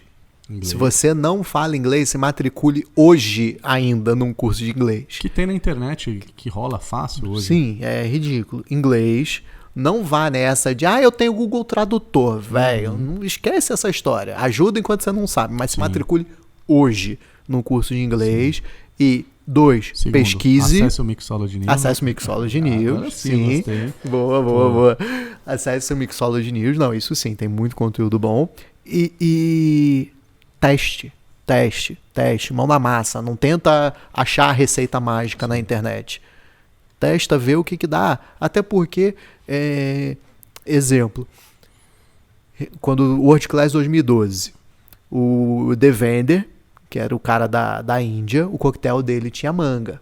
E ele trouxe manga, que parou na alfândega. Não deixaram ele entrar com a manga fresca. Aí eu, porra, manga? Manga é mole. Peguei ele, levei no hortifruti, aí ele pegou a primeira manga, isso não é manga. Pegou a segunda manga, isso não é manga. Pegou a terceira manga, isso não é manga. Na realidade dele, manga era uma coisa completamente diferente que a gente não tinha aqui. Por mais que ele tivesse provado 3 variedades de manga diferentes, pra ele nada daquilo era manga. E às vezes você pega uma receita gringa, com uma fruta, um xarope, alguma coisa, você não sabe qual era a qualidade da fruta que ele usou. Sim. Né? Se era mais ácida, se era mais doce do que a gente tem aqui no Brasil. Aí o cara segue aquela receita certinha no ml e não faz um ajustezinho para nossa realidade. Acho que tem isso também. Eu queria falar agora de um assunto que eu acompanhei muito bem, porque você fez aí dezenas e dezenas de stories, né? Você foi dar um rolezinho lá em Kentucky. Rendeu esse uísque que a gente está degustando. Vou botar mais um cheirinho aqui? Pode? Lógico, cara, tudo nosso. Ai, que delícia, gente. Tá bom. Obrigado. Conta pra gente aí como é que é, porque assim, Kentucky é uma cidade lendária, né, cara? É um estado, cidade não, né? É um estado, né? Estado, é um estado lendário. a gente ouviu falar muito de Kentucky antes de provar os produtos de Kentucky, provavelmente, né, na vida.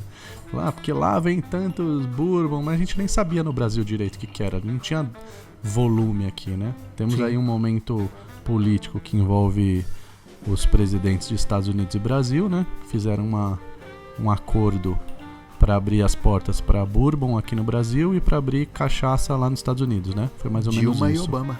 Foi, né? Muito obrigado a vocês dois que permitiram que a gente hoje pudesse fazer os nossos Sazeracs, os nossos Mully com qualidade. E que lá eles tomem uma caipirinha de Exato. verdade, eu não tomo uma caipirinha com Brazilian Rum. Brazilian Rum. Pô, eu tinha uma garrafa de Brazilian Rum, dei de presente aí, tá. E aí, como é que é Kentucky, cara? Eu tenho muita curiosidade. Eu adoraria conhecer lá, não é um pedido aqui para o embaixador da marca, mas porque parece que respira, né? O estado respira essa cultura de bourbon. Por mais que de tanto bourbon que tem lá, ficou pra muita gente, pra ser bourbon tem que ser do Kentucky. Eu vou ter que falar bourbon, porque você falou de Tanqueray agora e eu Tanqueray. Eu tô falando bourbon. Não, bourbon. Lá eles falam como? Bourbon. Eu vou falar bourbon agora. E até uma coisa que eu também aprendi nessa viagem, não é rye. Rye. Como? Rye. Gente, presta atenção nisso. Vamos acertar isso aí então. Você tá falando sério, né? De verdade, Tá de bom, verdade. Mas fala aí. Não, a vida inteira eu falei Wild Turkey Rye. Rye, né? Não, é Wild Turkey Rye. Rye. É quase um ha! É, mas é um cara. Rye. Não tem o I no final que a gente bota. Puta que demais.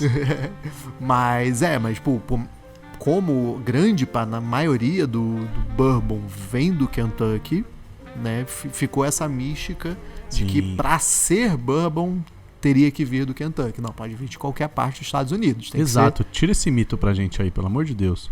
Bourbon, basicamente, pelo menos 51% de milho produzido, envelhecido, engarrafado nos Estados Unidos da América, envelhecido em barris de primeiro uso, em barris virgens. Virgens, sim. Então você pode ter bourbon de qualquer estado norte-americano. Só que, se você botou o nome do estado no rótulo, por exemplo, né, o Wild Turkey é um Kentucky Straight Bourbon Whiskey. Então, como você botou o Kentucky, obrigatoriamente 100% do líquido tem que vir do Kentucky. Quando você bota o nome do estado, 100% do líquido tem que vir daquele estado. Eles têm uma legislação que é bem mais rígida, né, do que a gente tem aqui. A legislação de todos os whiskies do mundo, a do Bourbon é a mais rígida de todas. É. Eu acho que isso é bom porque ajuda o consumidor a entender o que ele tá levando, né? Sim. Diferenciar. Mas fala pra mim como é que é o Kentucky. Kentucky é uma cidade do interior, né? Parece que, assim, puta, vai pra 10 tanto, da noite né? fecha tudo. 10 não, mas 11 tá quase lá. Como é que é o sotaque da galera do Kentucky? É bem aquele estereótipo redneck. É. Né? O porta-porteira. Pessoal, Seria o nosso porta-porteira. É. é o sotaque de cada. Não, mas uma cidade super acolhedora. Super divertida. Tipo, o povo tem muito orgulho. Principalmente quem trabalha com bourbon, né, com uísque, você vê que eles têm muito orgulho disso. E... Quente pra burro. Quente. E eles têm... É isso que eu ia perguntar, assim. Porque a gente tem... Pô, chega qualquer pessoa aqui gringa, a gente quer falar de cachaça sem fim, né? Não me venha tomar outro produto aqui, eu tô deste lado. E lá, como é que é essa cultura, né? Porque o Wild Turkey lá, falei certo? Falou. Ah, moleque. É super reconhecido, né? Eu Sim. conversei com outras pessoas que já foram pra lá e falaram assim, cara, o José Ronaldo tava lá, né?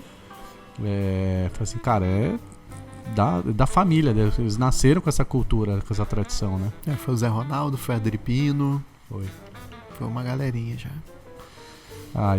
Não, o bourbon é tudo pra eles. A economia dos caras é o bourbon, né, basicamente. E aí a gente tem, cara, na coquetelaria, a gente usou aqui no Brasil, historicamente, Scotch Whisky pra tudo, né?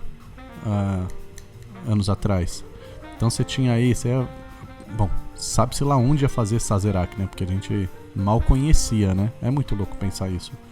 Você ia fazer um Mully, você ia usar um Scotch, você ia fazer um Old Fashion era Scotch, Vucarré ninguém conhecia, né? E hoje a gente tem Bourbon, a gente tem Scotch, a gente tem moleque! A gente tem Raw Whisky e a gente tá começando a se acostumar de fato, né? Que é uma realidade. Sim. Quando eu trabalhei em bar, era só Scotch e mais ou menos, assim, aquele Scotch conhecido, não vamos citar nomes aqui, mas aquelas marcas de cachaça que a gente torce pros gringos não beberem, né? Uhum. E os bares hoje eles têm vários Scotch, vários Bourbon, alguns ou um Raw Whisky. Aqui no Brasil é só um. Aqui no Brasil é só um. É que às vezes é uma garrafinha perdida por aí, né? Contrabando, né? Vemos contrabando aí, aqui, uma presente vem na de um mala amigo, e tal. Uma viagem que a gente faz. E olha como mudou, né, em pouco tempo isso. E a gente mal sabe as diferenças ainda, né? Entre Scotch, Bourbon e Rye Whisky. Então, ajuda a gente aqui a... Não, mas até antes disso, uma coisa que eu acho bem legal, porque quando você conversa com o Ed, com o Jimmy, com o Bruce agora, né, que é o neto do Tem Jimmy. quantos anos o Bruce? O Bruce tem 30 e pouquinhos. Tá bom já. O Jimmy que tem seus 84. Deixa o Jimmy descansar, né, gente? Nada, ele vai todo dia pra destilaria. É muito engraçado o Bruce falando que, tipo... Que o Bruce que já tá meio assumindo essa função de embaixador, né? Porque ele é novinho, dá pra viajar toda hora e tal. E aí ele fala que, tipo... e é muito engraçado que ele não fala, tipo, o Jimmy, ele não fala o Ed, ele fala meu vô, meu pai. É muito engraçado, demais, né? É muito legal estar junto com eles. E aí ele fala, não, porque meu vô, ele vem pra cá todo dia. Até quando a gente não quer que ele venha. Porque ele fica enchendo o saco, falando que a gente tá fazendo tudo errado. Que não é do jeito dele, que ele tá fazendo errado. A gente tá fazendo tudo do jeito dele, certinho, como ele sempre fez. Mas ele vem pra cá pra encher o saco pra falar que a gente tá fazendo tudo errado. Cara, é muito comédia. Que incrível. Parece aquele seriado, né? Das trocas de... Como é que chama? Troca de esposa? Não. Dos penhores, da casa dos penhores lá, que tem o velhinho, o pai, o... Trato feito. Não, o Jimmy não vai durar pro resto da vida. É bom ele deixar bem ensinado pra todo mundo. Mas o Ed, ele já faz parte do Hall da Fama do... E foi legal que foi, tipo, o Jimmy, quando fala isso, é legal que foi o Jimmy que fez a indução, né? O induction, né? Não sei se é exatamente isso em português. Mas ele que fez o discurso quando o Ed entrou no Hall da Fama do Bourbon. Foi um momento super emocionante. Mas o legal é que os três falam, não só falam, como eles têm uma... Por isso até que a gente tem o Behind the Barrel, porque eles têm uma gratidão imensa pelos bartenders. Imensa. Porque eles falam a todo momento, se hoje a gente está aqui, é por conta de vocês. Porque se você for pegar, né, a história americana de coquetelaria, o Bourbon quase morreu. Sim. Né? Quando a vodka ali anos 60 chegou com força, anos 70, tudo era vodka, né? A juventude, né? Os mais jovens não queriam beber, porque Bourbon era bebida do pai, do vô, do velho, ninguém queria, só queria a vodka com energético e tudo mais. E foram os bartenders, né, pesquisando, que trouxeram o Bourbon de volta à tona, né, que voltaram a ter prazer em fazer drinks com Bourbon e principalmente o Raw Whisky, né, porque quando a gente foram os bartenders estudando que viram que o Sazerac, que o Old Fashion, que o Manhattan, que todos esses drinks originalmente eles eram feitos com whisky de centeio, eles nasceram com whisky de centeio. Então foi uma pressão dos bartenders para a indústria voltar a fazer esse tipo de whisky. Sim. Então é uma coisa que eles falam a todo momento, tipo, obrigado. Se não fosse vocês bartenders, Bourbon como um todo, e obviamente o Wild Turkey, não teria essa projeção que tem hoje. Eu tive mundo todo. A chance de conhecer o Ed Russell quando ele veio para São Paulo em 2016, 15? Talvez. Foi 16. 16? Acho que foi 16. Né, ele deu uma palestra super legal, né, no encontro de bartenders e... Nossa, é uma simpatia, cara. Demais, assim. Dava pra perceber que ele tava fazendo meio que um bate-volta ali, vida de embaixador, né? Mas, puta... E engraçado você comentando agora, deu pra sentir a alegria dele de estar falando com o bartender, sabe? Sim. Eu não tô falando com o distribuidor aqui, não tô falando com consumidor final, tô falando com vocês, que pegam o que a gente faz ali na destilaria e transformam isso na história, né? Eu acho isso incrível. E não só que pega e transforma, mas que quer saber verdadeiramente como é feito. Né? Não é que lá, peguei e vendi, pronto, acabou. Não, é tipo, puta, mas como é que você faz? Por que você faz assim? Tem esse interesse genuíno em saber como o negócio é feito, né? Sim. Qual que é teu drink preferido com bourbon hoje? Cara, com bourbon... No Brasil, né? O Mint Julep. Eu gosto demais. É que a gin tônica não tá dando trégua, né? Mas mais do que uma tendência, eu desejo que os Juleps virem a próxima onda no mundo. Com uma devida, né? Preciso comentar aqui, com uma devida adaptação, que é histórica também, de um toque de cítrico, né? Sim. Que o tradicional não vai, né? Mas que eu acho que ele vai bem ali. Então... Eu acho que pro Brasil, mais do que o Julep, seria o Smash. Né? Que é o uísque com um cítrico, pode entrar uma frutinha ali macerada e uma ervinha. Venderia mais. Venderia muito mais. Eu tenho um drink que é, tipo, bom demais, que eu fiz. E aí uma outra história engraçada é que eu fiz esse drink pra Wild Turkey sem trabalhar pra Wild Turkey. Aí, moleque. Que foi até quem fez também foi o D'Agostino. Foi um evento que vieram várias destilarias eu tava no Copa nessa época, vieram várias destilarias dos Estados Unidos para buscar fornecedor aqui e tudo mais. E vieram uma Gigin também, destilarias. E aí o Ale fez esse evento aqui e eu fiz esse evento no Rio. Aqui em São Paulo eu fiz esse evento no Rio e pediram para fazer um drink com bourbon. Aí eu pensei num smash, aí eu fiz siciliano, framboesa, tomilho. E aí quando eu cheguei lá para fazer o drink, o uísque que me deram foi o Wild Turkey. Isso em 2012.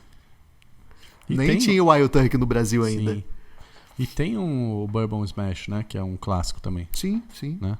Então acho que o Smash dá pra você brincar isso, né? De pegar fruta e tal e botar uma ervinha. Esse mesmo drink, se você não quiser, que framboesa e tomilho pode ficar um pouquinho caro. Se você quiser fazer com morango e hortelã, fica excepcional também. Sim. Eu gosto bem do Julep porque eu acho que ele segura bastante o carvalho, segura bastante... Então você pega um pouquinho do cítrico e do herbal e segue firme ali no bourbon. Eu queria que o mundo inteiro tomasse isso, cara. Quando você não quer errar, é aquele old fashion. Isso aí, que não você não tem muito como errar. A gente falou de vários coquetéis clássicos que levam bourbon e vocês podem experimentar aí em casa algumas receitas como Old Fashion, Manhattan, Vucarré. Vamos falar do Vucarré daqui a pouquinho. Sazerac, Mint Julep, Boulevardier, Brown Derby, New York Sour, Bourbon Smash.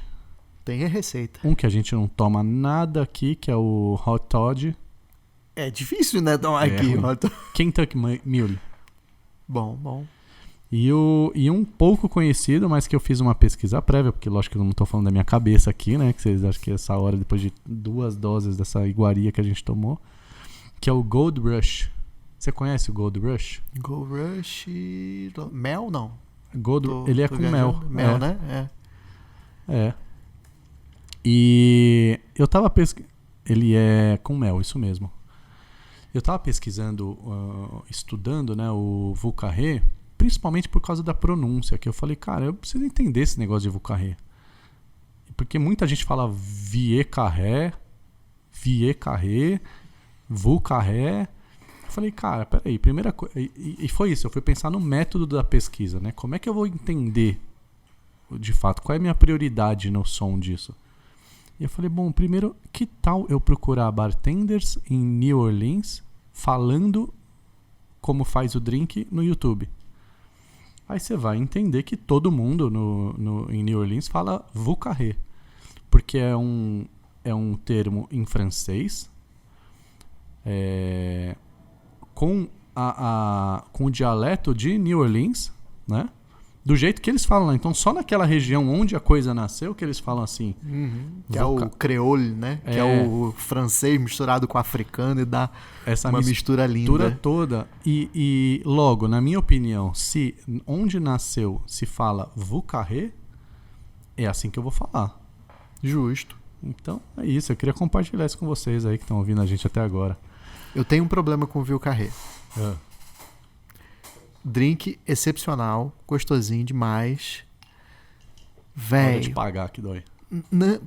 Não é hora de pagar. É porque o que eu já vi de barman, de bartender, fazendo Vieux Carré na cortesia, não tá no gibi. Eu sei que é um drink lindo, eu sei que é um drink gostoso de fazer, eu sei que é um drink maravilhoso de beber, mas pensa no custo. Você quer dar cortesia? Dá uma caipirinha. Dá um Old Fashion, dá um Whisky Sour. Tipo, velho, não dá um Vieux Carré de cortesia. Não faz isso. Não é legal pro final do mês. Não é legal. É verdade. Mas é um drink maravilhoso. Eu adoro o Vieux Carré. Eu gosto muito.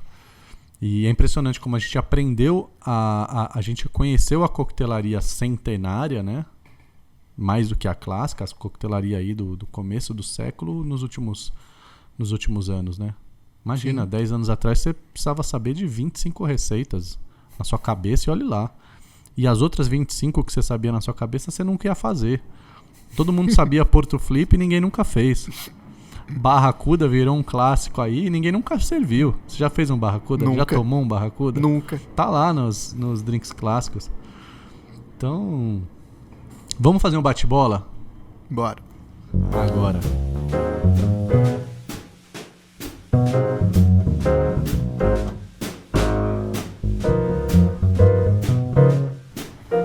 Qual é o seu drink favorito hoje e por quê? O próximo. Ah, para com isso. Não, eu... Quero nomes, põe na tela. Não, eu vou pro Whisky Sour normalmente, ou o Negroni, ou o Boulevardier, ou Old Fashion. Não, eu entendi, né? Eu fico entre cítricos e amargos normalmente. Sim. Mas como, né, aqui é quente pra cacete, normalmente eu acabo parando no Whisky Sour. Sim. Sabe qual é o meu preferido hoje em dia, nesse dia quente que a gente tá vivendo? Queen's Park Swizzle. Bom demais. Nossa, que delicinha. Cara, eu fiz um guest agora, ainda há pouco, no Fairmont, lá no Rio. Eu queria naquele bar, porque eles têm uma máquina de gelo britado. Nossa. Eu falei com o pessoal lá, com a Mari, com o Cassiano lá, eu falei, cara, se eu trabalhasse aqui, a minha carta inteira ia ser com drink e gelo britado. 100% da minha carta ia ser gelo britado, porque é lindo isso. E aquele gelo... pequenininho, sequinho, gostosinho. Sim. Nossa, lindo demais. Pra qual figura você gostaria de servir um drink e ainda você não serviu? Ou não servirá, dependendo da... Figura? Não é uma figura, é uma pessoa. Pode ser uma pessoa. Pode ser uma pessoa? Minha mãe, cara. Minha mãe não bebe. Ai, meu Deus. Sério? Sério. Não dá pra dar aquele truque, Cuba Libre, de repente? Cara, nada. Sem filme. Nada, velho. Minha mãe ficava de pileque, tipo... cinzano bianco com gelo. Já é pileque já pra ela. Não bebe. Só pra mostrar aquilo, olha só, mãe, deu certo, sabe? Tipo, deu certo, olha, eu sei fazer essas coisas. Você convenceu aquela moça a tomar o drink lá de pêssego em calda? Você convenceu sua mãe. Quem era você na fila da escola? Você era o tímido? Você era o CDF, o amigão? O nerd total, zoado. Você passava a cola ou não passava? Passava muita cola. Pedia em troca depois? Nada, era bobão. Não pedia nada, não? Pagar a conta na cantina? Nada, né? Não vou citar nomes porque né, mas tem pessoas que passaram de ano graças a mim. Eu tinha um macete, porque eu sou canhoto, né? Eu também. Eu sou canhoto, então eu escrevo com a esquerda. Só que aí eu tinha um macete que eu jogava o corpo pra esquerda, né, pra escrever, e apoiava aqui a mão direita, a cabeça e o cotovelo na mesa. Ficava um túnel nesse espaço aqui do braço, que a galera, tipo, copiava a minha prova inteira. Tipo, inteiro. Tem pelo menos uns 3 que devem ano pra mim. A prova que ele é nerd mesmo foi essa explicação de como ele passava a cola. Eu colei muito na minha vida, cara. Eu não me arrependo porque... Eu passava. Porque eu tinha consciência nesse momento de o quanto o estudo naquela hora ele tava sendo mal passado. Sem tesão nenhum, sem interesse. Professor chato, matéria chata. Eu não tava focado naquilo. Então, eu me especializei no quê? Vamos criar técnicas de qualidade de colar. Isso era o mais legal, cara. Chegava a cada trimestre, a meta era eu com a minha turma, minha sala ali, a gente desenvolveu uma técnica nova, cara. Isso é inovação. Caguei pra esse conhecimento aí, tradicional, acadêmico, chato que vocês estão passando. Vamos ensinar a coisa errada. Já fez a cola dentro da borracha? Dentro? Não lembro, cara. Sabe aquela, de tempo atrás. Manja aquela borracha grossa pra cacete? Ensinando coisa errada pros ouvintes, né? Aquelas borracha grossa, a galera cortava um pedaço da borracha, vinha com estilete, fazia um buraquinho, ia cavando o meio da borracha, colava o papelzinho da cola nessa ponta que ele tinha recortado da borracha e a cola ia lá pra dentro. E aí ele só, tipo, era uma borracha, tava ali, porque o recorte ficava virado pra baixo. Sim. Aí ele só puxava aquela pontinha e vinha a cola inteira de dentro da borracha. Cara. Não, era muito genial. Isso é genial. Isso é muito... Ai, saudades, acho que eu vou voltar a estudar agora. Só pra colar. Qual é o ingrediente indispensável na sua coquetelaria? Puta, na minha coquetelaria... Fala que eu não tenho, cara. Não? Por muito tempo foi tomilho, eu botava tomilho em tudo, era impressionante. Você não teve a fase do... Todo mundo teve essa fase do gengibre. Ou não, a fase do maracujá. Eu passei no... Ou a fase do... Eu já tinha meio que parado na época da fase do gengibre. Sim. Eu sei dos outros, tipo pisante e grapefruit. Tira grapefruit do pisante e ainda é ninguém. Não, pra mim foi tomilho muito tempo. Sim. Pra mim foi muito tempo, foi tomilho. Tudo eu queria botar tomilho, tudo via tomilho. Eu tive uma fase de gengibre forte. Achava que funcionava com tudo, cara. Tudo, não tem erro. Gengibre, você vai botar o quê ali na... Feijão, gengibre. Pô, rala um gengibre. Tudo, gengibre. Carbonara, gengibre. Tá bem, por que não? Gengibre é ótimo. O que você seria se você não fosse bartender? Acho que eu tocaria o designer. Acho que seria designer. Quando eu era moleque eu queria ser psicólogo. Eu acabei sendo, né? No balcão. Acabei executando parte dessa coisa no balcão. Mas o design até hoje eu curto. Eu curto a parte de diagramação. Diagramação e tipografia. Uhum. É um negócio que eu sou apaixonado. De ilustrar, desenhar, não. Odeio. Sim. Que é uma coisa que ninguém entendia. Tipo, como assim você não gosta de desenhar e tá no design? Então, porque meu negócio não é esse. É outra coisa. Eu curto diagramação, tipografia, isso eu sou apaixonado. Então, acho que eu acabaria continuando no design.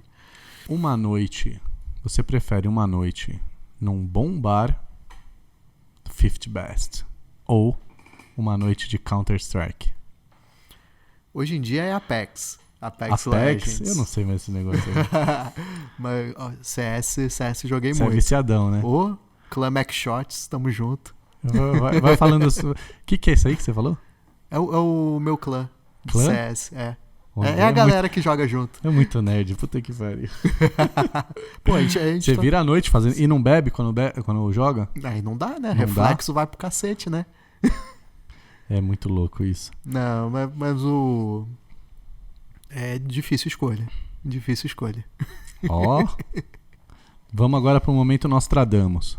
Sabe qual é esse? Sim, sim. Ah, que bom. Eu sou ouvinte assíduo. Caramba. Você sabia que na segunda temporada você vai poder não só ouvir, mas assistir ao vivo? Olha, aí sim, hein? Então já dou em primeira mão aqui pra vocês que a gente vai começar a segunda temporada mês que vem com convidados para acompanhar o podcast ao vivo aqui junto com a gente. Eu vou querer estar na plateia. Aí sim, hein? Momento Nostradamus.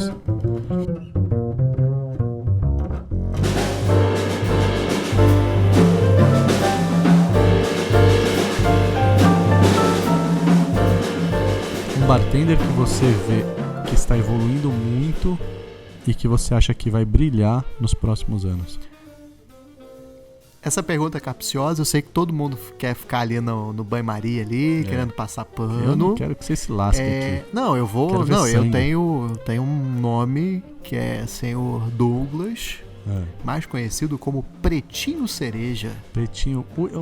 Fala do Pretinho Cereja pra mim. Por que eu tinha que conhecer o Pretinho Cereja, cara? Cara, o Pretinho Cereja, ele hoje, tipo, tá saindo das fraldas agora, né, do mundo da coquetelaria. E No Rio, né? No Rio, Rio de Janeiro. isso, ele já acabou de sair, ele já ajuda o Igor ali na organização, tudo do Garoa, né, do complexo gastronômico, daqui a pouco vai virar o Garoa, que eles não param de crescer. E uma mão incrível para executar a receita. Ele já tem umas noções ali de combinação de ingrediente muito boa, mas para mim o que chama mais atenção dele é a dedicação. É a dedicação que o Pretinho tem, tipo, de tá tudo certo, sabe, de tá tudo perfeito, de entregar, de tá tudo organizado. Não só com o cliente, como você falou mais cedo, com o pessoal da indústria, sabe? De, puta, tá tudo certo. Já de início, já entender a regra do jogo. Entendi. Que legal. Sabe? Eu acho que ele é um cara que vai... E que tem um nome que é uma delícia, delícia, né? O Pretinho Cereja. E de uma humildade. Eu ouço falar isso que dele, não cabe, velho. Pra Eu ouço mim, falar. ele... Mas assim, por que pergunta capciosa? Eu já vou te cortar, acabou essa porra desse bate-bola aqui, a gente continua daqui a pouco. Mas... Tá bom, você que manda aqui. Porque o que acontece? Eu acho que... Eu sabia que você ia fazer essa pergunta e eu fiquei pensando nisso. E eu acho que é muito mais desculpa a palavra, mas um desserviço muito grande falar disso, de qual é esse expoente novo que tá aparecendo. Porque tem tanta gente boa e já batalhando há um tempo, mas que a gente não olha porque não tá nesse nosso microcosmos Rio-São Paulo. Sim. E que por não conhecer ou por vontade própria não faz esse trabalho que é tão importante hoje do marketing, né, pessoal, que eu sou péssimo nisso também, que a gente não vê, sabe? A gente tem tanta gente boa, a gente tem o Gabriel. E ele você acha que seria uma dessas pessoas que pouca gente vê? Sim. Mas não e só é por isso, isso que eu faço o momento Nostradamus mesmo. Não, mas então, é porque o Nostradamus, você pega, tipo, o foco estou prevendo o futuro. Então, mas Quem é uma estará sentado pessoa, aqui em breve? é uma pessoa que tá começando agora, Sim. né, mas a gente já tem muita gente que já tem uma história muito grande na sua cidade, né? Sim. Na sua cidade, que já faz um trabalho super legal, mas como tu tá fora desse eixo, né? Tipo, por exemplo, de cabeça aqui, desculpa quem eu não falar, tá?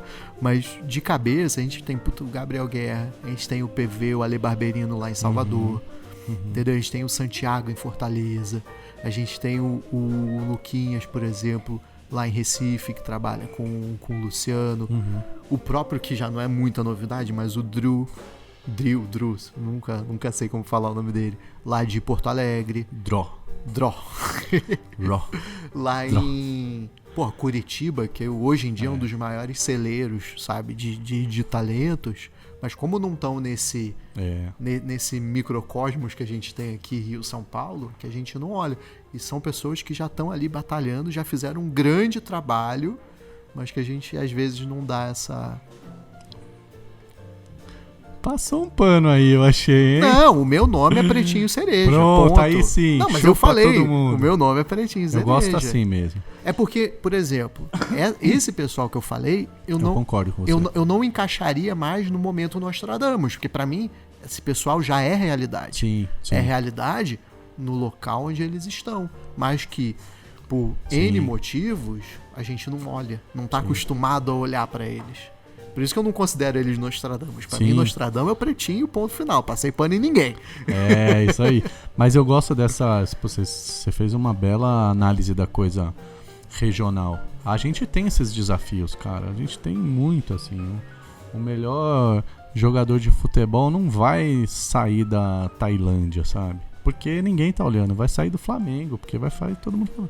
É porque o Flamengo é mais bem vestido também, né? Vamos combinar. E o Flamengo da coquetelaria no Brasil é São Paulo. Sim. E Rio é o Vasco. Cara, e os holofotes estão aqui. E aí eu tô falando mesmo pra você que tá aí ouvindo a gente até agora. O Paulo entende isso que eu tô falando. Não quer dizer que quem tá nas cidades emergentes não deva, cara, ver uma oportunidade diferente e incrível de se tornar uma autoridade, uma referência e de realizar uma etapa da coquetelaria na sua cidade que São Paulo não vai fazer mais, porque já passou. Por exemplo, São Paulo tem nichos, né? Grupos diferentes de bartender que hoje a gente não consegue nem conhecer todos. Você tem os grupos dos bartenders do ABC, grupos dos bartenders underground, grupos de bartenders de hotel. Não que não se falam, mas não dá tempo de encontrar todo mundo. E quem está numa cidade emergente, eu até que aproveito a oportunidade, tem um conteúdo no Mixology que chama A Coquetelaria do Brasil Está nas Suas Mãos, que fala exatamente sobre isso. O próximo passo é a gente levar o que São Paulo, Rio e outras capitais grandes do Brasil são para as pequenas cidades do Brasil. Cada cidadezinha do Brasil tem um barzão bom. A gente poder levar essa coquetelaria de alta qualidade para esses bares. Sim, né? E a gente volta para aquele assunto que a gente falou do mentor. Sim. E eu vou até um pouquinho mais além. Tipo, para você, já conversei isso com alguns bartenders, para você que tá aí na sua cidade pensando, tipo, puta, mas eu tô aqui porque ninguém olha para mim, porque não tem espaço. Cara, não seja egoísta. Continue aí e faça a sua cidade ser relevante. Ajude os outros profissionais, tipo, assuma a relevância que você tem na sua cidade, tipo, no seu bairro, o que seja. Assuma essa relevância e pega na mão das pessoas e traga junto. Sim. E faça todo mundo crescer. E sim, faça você, a sua cidade, ser relevante no cenário de coquetelaria brasileira. Sim. Que aí você vem, tipo, quantas e quantas pessoas, tipo, porque eu vou para São Paulo para ser... porque lá tem oportunidade. Aí chega aqui com mais 500 pessoas pensando a mesma coisa e batalhando. E quando você podia estar na sua cidade, ganhando mais do que você vai ganhar aqui em São Paulo, e até gastando porque não menos. Só gastando menos, porque o custo de vida provavelmente vai ser menor, e ainda tendo essa questão de referência e ajudando as outras pessoas a crescer, assim como você cresceu. Sim. É isso aí, eu concordo com você, cara. Então, fica na sua cidade. Mentira, eu não tô aqui pra dar... Não, cada um faz o que quer, mas tipo, se é o meu da pensamento. Sua vida, a gente vai torcer pra que você seja muito feliz. Eu tô ficando velho, eu tenho desculpa pra começar a ficar ranzinza, então... Agora, eu acho que a gente tá evoluindo muito rapidamente na coquetelaria, principalmente no ponto de vista dos coquetéis clássicos e na profissionalização da coisa. Já deu para perceber que quem não tiver esperto, atento e profissional vai ficar de fora. Então esse é o recado que eu queria deixar. Você me deixa um último recado aqui, por favor. O que você espera para os bartenders nos próximos anos? O que você deseja? Onde você quer ver a comunidade de bartenders? Não estou falando de marca, de tendência, de cliente. Quero falar para o bartender. Cara, o meu foco hoje é educação. Então, estude. Mas não estude como eu fazia antigamente para falar que você sabe. Para falar que você fez a infusão, a clarificação, sabe? Não. Estude para você dar uma experiência melhor para o seu cliente. Estude para você se posicionar melhor no mercado de trabalho. Estude para as pessoas te olharem e te respeitarem como sim você merece, como um profissional capacitado que tem muito a oferecer. Porque pra gente, o que a gente faz é uma das profissões mais antigas do mundo. Perfeito. Né? E se ainda existe essa profissão, é porque ela é muito relevante. Por que dá para fazer bar com robô? Lógico que dá. Já dá. Sim. Já tem exemplos aí em cruzeiros. Por que ninguém quer ir num bar com robô? Porque o cara quer sentar no balcão, quer tem trocar uma chorinho. ideia, não vai ter chorinho, não vai ter nada, velho. O mais importante, uma coisa que eu acredito de fato, assim, de coração, mais importante não é o que você tá servindo no copo, é como você tá fazendo a pessoa que vai receber esse copo se sentir. Pra mim, esse é o mais importante. Então chegamos ao fim de mais um episódio do Bar Talks, o podcast que é a voz do bartender brasileiro. Gostaria de agradecer muito a sua presença aqui, Paulo. Foi ótimo esse papo, eu espero que você que chegou até agora com a gente aqui tenha aproveitado bastante. Não deixa de seguir o Paulo nas redes sociais, que ele tá postando. Voltou a postar, que tinha parado faz um tempo lá que eu vi.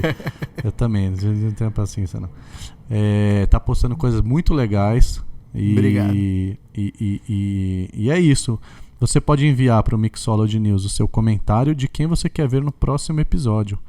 Deixa o seu like aqui, se inscreva no podcast, a gente está no Spotify e todas as outras plataformas para receber todas as atualizações, tá bom? Muito obrigado a todos que chegaram até o final com a gente. A gente se vê, se tudo der certo, semana que vem. Foi um prazer. Obrigado. Abraço, galera.